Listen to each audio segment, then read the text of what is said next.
안녕하세요. 대형 멘토 신봄철입니다. 오늘 알아볼 기업은 롯데정밀화학이고요. 롯데정밀화학에 대한 이슈, 그리고 현재 주가가 어떻게 올라오는지 한번 같이 살펴보도록 하겠습니다. 최근에 이제 뭐 롯데정밀화학, 롯데케미칼 여러 화학 업체들이 이제 조금 주가가 반등을 했죠. 그리고 그 반등에 대한 이유는 중국 경기에 대한 기대감이 있지 않나라고 볼 수 있을 것 같습니다. 결국 이제 석유화학은 종목 특성상 중국 경기에 민감할 수밖에 없는 거 다들 다 아실 거라고 생각합니다.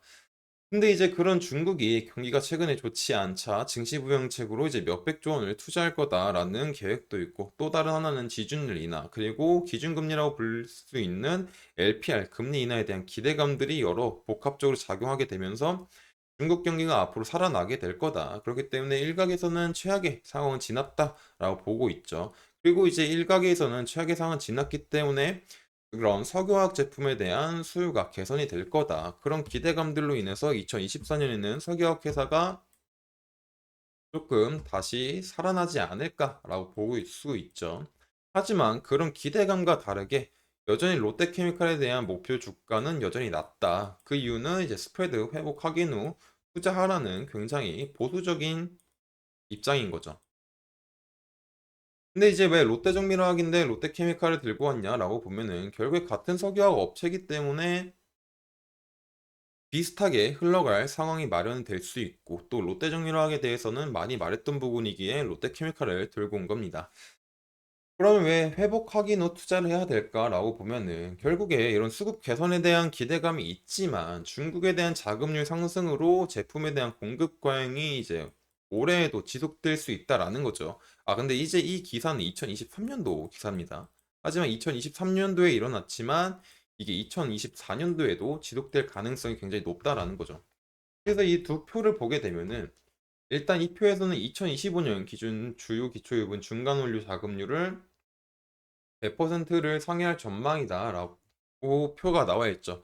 이 표를 이제 간단하게 보자면 결국 이제 C라는 제품을 만들기 위해서 A와 B가 필요하다라고 했을 때, 원래 이제 만약에 중국 같은 경우는 이제 이런 A와 B를 많이 만들지 않았기 때문에 국내나 다른 회사, 다른 기업으로 조달을 받아왔지만, 수입해 왔지만 중국 자체가 이런 부분들을 다 혼자서 지속적으로 만들고 있기 때문에 굳이 이제 다른 기업의 수입을 받을 필요가 없다. 그렇기 때문에 이제 기존에 국내에서 A와 B를 만든 업체가 과거만큼 수혜를 입을 수 없는 상황이 마련될 수가 있는 거죠. 그리고 또 다른 하나는 이제 이런 에틸렌 공급 과잉이 있다라고 보시면 될 것 같습니다. 특히 이제 이 에틸렌 같은 경우는 석유화학에서 기초가 되는 물질이기 때문에 굉장히 중요하죠. 그렇기 때문에 얘 같은 경우는 적절 증성량이 있습니다. 하지만 적절 증성량을 무시하고 지속적으로 공급이 과잉되다 보니까 이 에틸렌에 대한 수요 대비 공급이 너무 많아서 판가에 대한 문제가 생겼다라는 거죠. 그렇기 때문에 마진이 별로 남지 않다 보니까 기업에서 이제 이런 에틸렌들을 많이 팔더라도 이게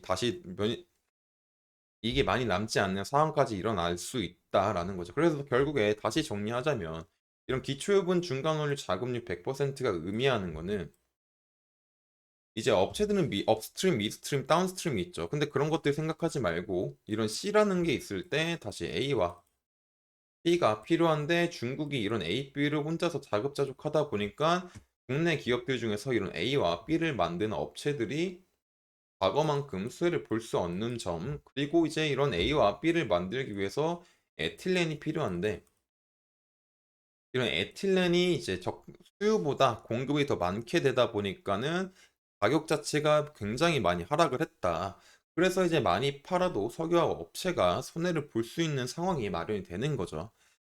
그렇기 때문에 이제 이런 이유들로 인해서 지금은 석유화학 업장에서는 조금 보수적으로 봐야 된다라고 보면은 될 것 같습니다. 그래서 일단은 차트를 보자면 사실 크게 볼 거는 없는 상황이죠.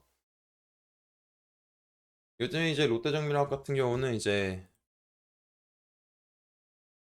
저점이 이제 46,000원 부근을 찍고 반등이 와주고 있는 상황이지만, 이런 반등에 대해서는 아까 전에 앞에서 말했듯이 중국 시장에 대한 기대감들이었죠. 근데 이 기대감들이 얼마나 지속될지 아직 확실치 않은 상황이다. 그리고 이런 중국 같은 경우는 조금 증시가 불안하거나 경기가 안 좋을 때 차례 이제 자금을 투입한 적이 있었죠. 그리고 실제로 그 효과로 인해서 그 몇 개월 동안은 상황이 좋았었지만 그 후에는 다시 상황이 악화되는 상황도 발생됐었습니다. 그렇기 때문에 이제 이런 내용들도 우리가 알아야 될 것 같은 우리가 알아야 되겠죠. 그리고 이런 얘기들은 제가 다음 영상에서 풀도록 하겠습니다. 그래서 이제 지금 롯데정밀화학 같은 경우는 주가로서는 이제 크게 얘기할 부분들은 없고 굳이 얘기를 하자면 지금 저점 부근인 이제 46,000원 부분들은 조금 지켜주면서 바닥을 만들어주면 조금 좋지 않을까라고 생각을 합니다. 그리고 이제 이 바닥을 만든다고 하더라도 아직까지는 석유화학 업황이 그렇게 좋아지고 있는 상황 아니다 보니까 지켜봐야 될 상황이 있겠죠. 그리고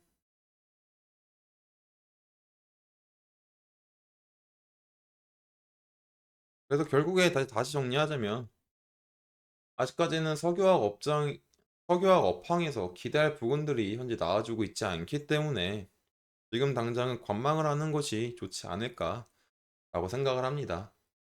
그리고 이제 이런 관망을 하고